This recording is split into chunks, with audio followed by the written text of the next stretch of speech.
really an honor for us, so thank you. I'm not a farmer, but I grew up in the Central Valley in California, surrounded at the time by farms. And there's a lot of, for those of you who don't know Central Valley, there's almonds, there's cattle ranchers, there's corn at the time. There was also peaches and apricots and things like that. My family enjoyed some very close friends of ours, and they were the Mayhew family. And they were farmers. They farmed almonds. And they've grown what started to be about a 30-acre plot to over 160 acres today. So the Mayhew's families, they immigrated from Canada, British Columbia to be precise. And so there were a lot of A's in that household. A, it was kind of fun for my family. They lived in a small town called Waterford, which was about 30 minutes from Todd. Do you know it? I do. I used to live in Lake Tahoe. Yeah. Oh, very good. So, and that was about 30 minutes from where I was raised. They had 6 children, 3 girls and 3 boys, and 2 of the girls were the same age as one of my sisters and myself. Actually, all 3 girls were the same age as my older sisters. Each summer, we would spend several weeks at the Mayhew farm, which was really fun. The Mayhew family worked hard. Mr. Mayhew sold heavy equipment for Massey Ferguson and at one point John Deere while he ran the ranch. Mrs. Mayhew was raising 6 kids, and when times got really tough, she took on extra shifts at the local chicken farm, which was Foster Farms. And it wasn't like an office job. She was working on the factory floor, doing God knows what to dead chickens. You know, but that's what you did to try to grow your farm. Rita got me my first job. Rita was one of the girls, still a great friend of mine even today. And so one summer, for a few days, my sister and I went to the farm next door, and they handed an 11-year-old girl a paring knife, and they said, start paring. And we pared peaches and apricots for hours every day for about 3 or 4 days, and I got a $40 check at the end of the week. It was my first check. Todd can totally relate to this. It was very exciting. But most of the time when we were at the Mayhew house, we really didn't work, we played. And we played really hard. We would run around the acreage, we would play basketball, they had a swimming pool, so we'd go swimming. We would do all kinds of things with critters, whether it was playing with dogs or petting the cat. Once in a while a neighbor would come on a horse, and we were really lucky we got to go on a horseback ride. I mean, it was very cool. And then at night we would oftentimes camp. So we'd camp outside. And once in a while the boys would be really bad, and we'd go out on 3-wheel ATVs over the levees and do levee races, which my parents, of course, would never know about, right? So we had a lot of fun at the Mayhew house. There was definitely a structure to it, meaning by dinner time, everybody came to the dining room. All 6 Mayhew kids were at the table. Mr. Mayhew was at the head of the table. Mrs. Mayhew was to his left. She by the way, when I was 35, she said, Karen, will you please just stop calling me Mrs. Mayhew? My name is Mary Ann. But as a sign of respect, that was very hard for me because I respected their family so much. So Mr. Mayhew, he would lead us in a quick little prayer because we all went to the same church. And then he would be the one that, fill his plate first.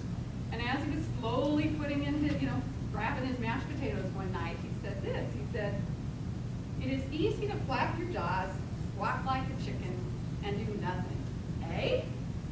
And the rest of us sort of listened to that. I've been told that getting this farm bill done was not easy. That it was not easy. That a great deal of action was required.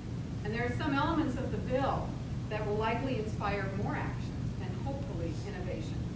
Innovation related to renewable energies, especially biomass, and some of the elements in the bill that I think are very exciting from the perspective of the college. Energy conservation for farms and improving our farms, small and large, so that they too can understand what it means to get to a place of carbon neutrality at some point. With that said, I'm proud to introduce Congressman Gibson, who worked hard to get this bill done. He didn't just squawk, he didn't just flap his jaws, he actually took action, and that's not easy. Congressman Doc Gibson is the first in his family to go to college. Chris graduated magna cum laude with a BA in history. He later earned an MPA and a PhD in government from Cornell University. And he's also the author of Securing the State, a book on national security decision-making published in 2008. course of his 24-year Army career, Congressman Gibson rose to the rank of colonel and was deployed 7 times. In Congress, Chris Gibson serves on the House Armed Services Committee, the House Agricultural Committee, many committees, subcommittees on those committees, and the Republican Policy Committee. Please welcome Congressman Chris Gibson. Thanks, Doc, and I really appreciate the opportunity to be back with you again. Very enjoyable every time, and appreciate your leadership here.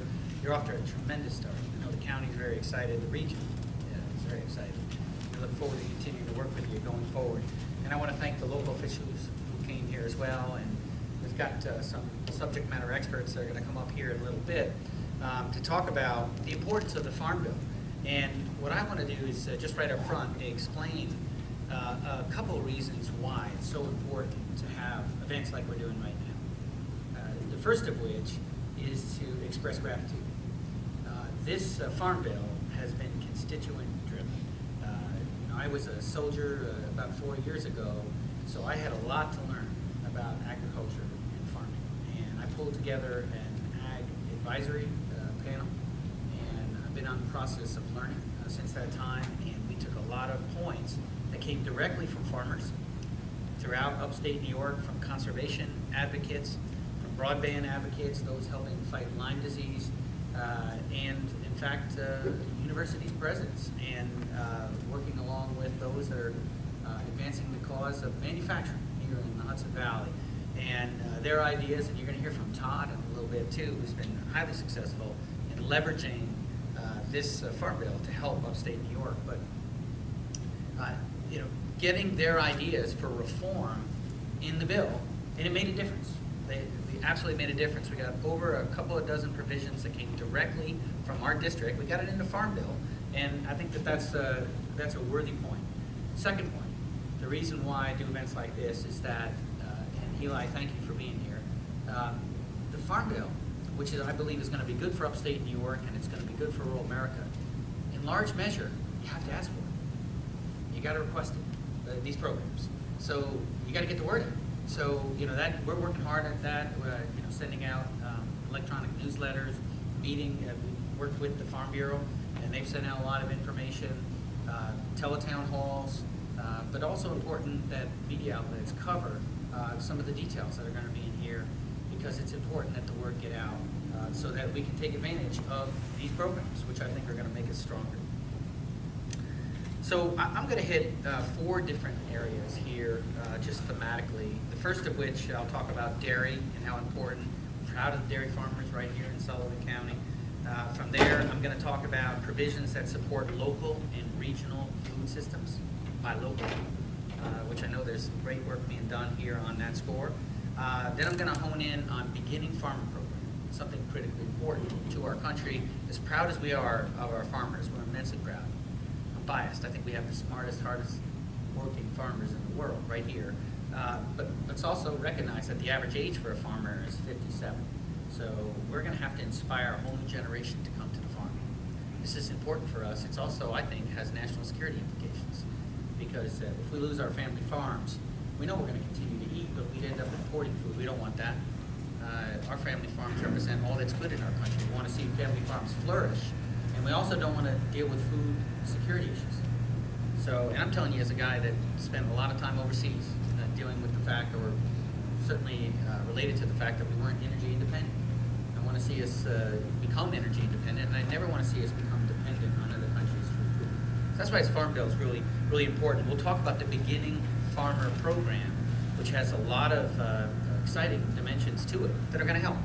And then finally, rural development. And that'll be a broad category. We're going to talk about a number of things I think are important to the area. Let me then go to dairy first and set the stage for this.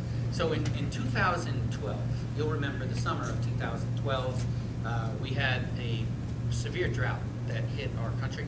The Northeast was impacted, but quite candidly, our area was not hit the worst. The worst area was probably the central part of the country, but that had impacts on us, because when the drought hit, the grain prices spiked, impacting the yield of the harvest. And so when those grain prices spiked, that not only hurt our families because they were paying more for food, but it it was also hurting our dairy and meat farms because if you're milking cows, you got to feed the cows, and so when those grain prices were spiking, our dairy producers, and I met with them here, and it was really hard times, and they were working 7 days a week to lose money because you really don't have an option. You got cows, you're going to have to milk them. So they were losing money. They were taking loans out to be able to continue to operate. So we took that into account, and we made reforms to the safety net as it relates to dairy. So heretofore, the safety net was largely focused in on the price that the dairy farmers would get, the hundredweight, as it's called. And when the hundredweight would get below $16.94, that would be the catalyst for a federal safety net program, the MLIC program that kicked in. However, even with fairly substantial hundredweight prices that our dairy producers were getting paid for their milk, it wasn't keeping up with the spiking grain prices. That's what caused this situation. So what we did to change it, this law, when we changed this bill, is we linked together the grain prices with the hundredweight. That's called a marginal insurance framework. So if we end up in a situation again where there's a spike in grain prices, you'll see the hundredweight will move with it. So it moves together as a means of providing that protection to ensure the viability and the flourishing nature of our dairy producers. That was a very important reform that we needed to bring forward. Now, there was a lot of contestation over how to do that in a way that would also provide some stability to the dairy market and protect the taxpayer. At the end of the day, and there was disagreements. Dairy producers and processors had different viewpoints, and it was no secret. I mean, this was out in open press about the feuding that was going on. Remarkably, this bill, at the end of the day, was endorsed by both. So, I mean, that shows you the hard work that went into negotiations so that dairy producers and dairy processors supported the bill. What did that mean for us? Well, what we were concerned about is, even though we just moved back into second place in terms of producing dairy in the country, we're actually undersupplied. We supply here in New York State about 90% of the dairy that we consume. So we import from other states dairy. So naturally then, we were concerned about any limitations put on our dairy producers, particularly here in Sullivan County, where the average head here is under 100. So you don't want to cap their ability to grow. So this was something I was trying to advance in the Congress. I'm fortunate. I'm encouraged to tell you that we didn't cap what they could produce. So we worked a compromise in the end that was conducive to both smaller herds, those that were milking cows under 200, roughly 200, and those over 200. And we found a way to work the marginal insurance framework in such a way that we protect taxpayers, but yet we incent our dairy producers, if they have, like in New York State, the ability to grow, we can grow. Now think about that. We got Chobani, we've got Alpina, and we got Mueller. So we have 3 large yogurt producers that are fairly new in the last decade, and some even more recent than that. So there's room for growth here in New York State, and the federal farm bill allowed for this important marginal insurance framework in a manner that allows for growth. Those were 2 primary objectives for us at the dairy community. And just in terms of detail, the first $4 of marginal insurance framework comes at no cost to the dairy producer. Beyond $4, you can buy supplemental insurance, and there's a table for that, and I have some of the details if those are interested. But that was dairy, important revisions that I think strengthen the dairy title. The next area I want to talk about is provisions that support local and regional food systems. Start with farmers markets. We're seeing just a burgeoning of markets all throughout upstate New York. About 20 million people in the broader metropolitan area, when you include not only New York City, but New Jersey, Connecticut, and there's an awakening of eating healthy. And that's a good thing for all, but it's also good for us because we produce a good portion of that food. So the farmers market section, we made investments there. We actually tripled the amount of funding for farmers markets. And so why it's important for us here is that we know